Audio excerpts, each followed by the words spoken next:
Hello and a very warm good evening to everyone. Now this is lesson number 3, the last leaf.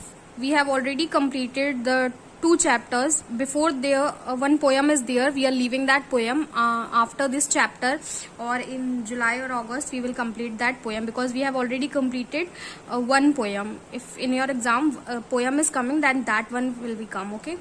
So let's get started.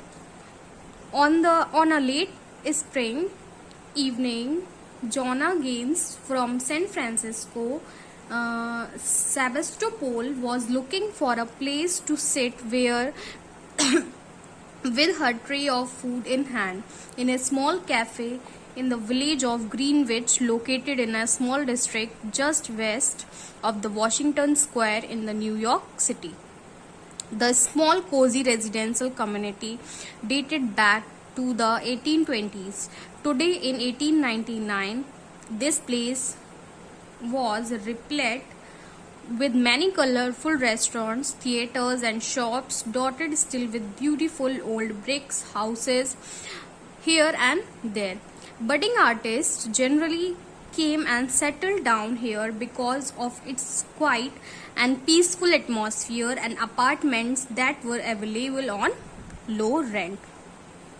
So before starting this chapter, I just want to tell you that here are 3 characters are there. 2 characters, that is Johnsy and Sui. They both are friends, and the third character is the Mr. Berman. He is a painter. So the story is all surrounding with them. Okay. So let's start the story. Johnsy, as her friend called, finally spotted a small table with 2 chairs with just one diner. She went up to the girl and asked her permission to join her. Though they are best friends, but they don't know each other in the starting. So they just met in the restaurant. Okay. She went up to a girl and asked her a permission to join her. The two soon began to talk. Johnsy learned that her fellow diner's name was Suzanne Cross, or in short form they called her Sui, and was an artist just like her. She had come all the way to Greenwich from Maine, hoping to make a career in the creative field. She was just came in Greenwich to make her career. Before they knew it, they two began chatting with each other, chanced meeting that turned into a solid bond of friendship. So from here, they become a good friends. In 2-3 meetings, they became a very good friends. Soon they two decided to share an apartment to save rent in the 3-story brick building. Sui and Johnsy went about happily with their lives, which came to a sudden halt during the winter months. A sudden bout of pneumonia has gripped the entire village in its death trap. So the pneumonia is spreading in all over their village.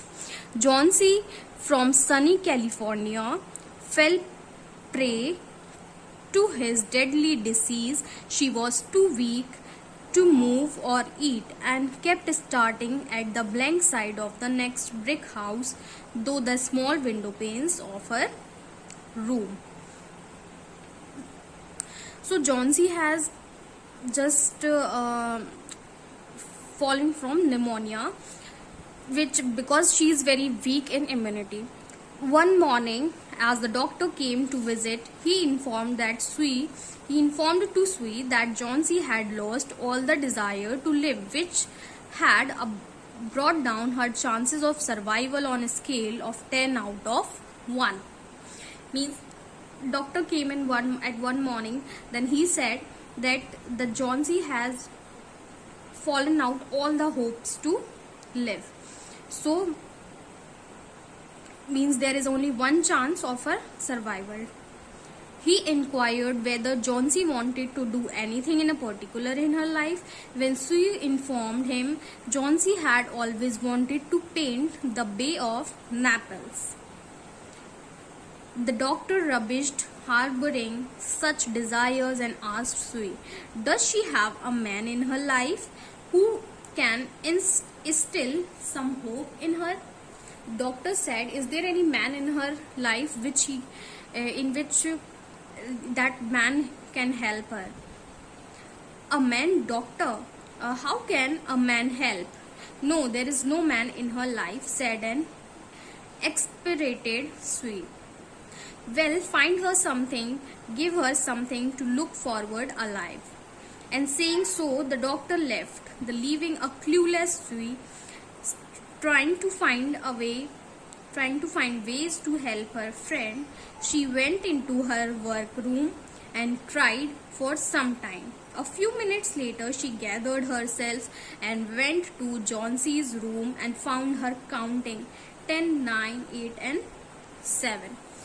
So, the story, the name of the writer is the William Sidney Porter. In his story, in all the stories, is very surprising at the end. In the starting of the story, there is no surprise, but when you are reading the story, at last there is a very surprise ending in the story.